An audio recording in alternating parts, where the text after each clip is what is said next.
ஒரு பிரச்சனை இவ்வளோ ஒரு இஷ்யூவாக போயிட்டுருக்கு.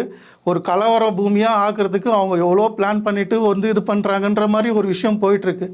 அந்த இடத்துல நீ எல்லாத்துக்கும் மக்களுக்கு உறுதுணையாக இருப்பேன், மக்களுக்கு எதனா ஒரு பிரச்சனைனா ஆளாக நிற்பேன், நான் உங்கள் அண்ணனாகவும் ஒரு தாய் மாமனாகவும் நிற்பேன். ஏன் நீ திருப்பரங்குன்ற மக்களுக்கெல்லாம் நீ தாய் மாமன் கிடையாதா? அங்கே ஒரு பிரச்சனைன்னு வந்தபோது நீ ஏன் வாய் திறக்க மாட்ற?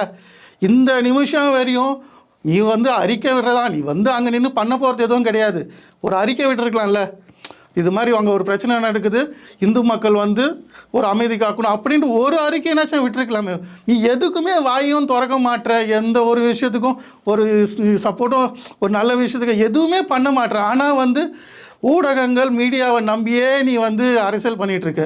எதனா ஒன்று இப்போ டிசம்பர் 6ஆம் தேதி இவருக்கு நினைவு நாள் வந்தது, அம்பேத்கருக்கு நினைவு நாள் வந்தது. அந்த இடத்துல அப்போ வீட்டிலேருந்தே நீ மாலை போட்டு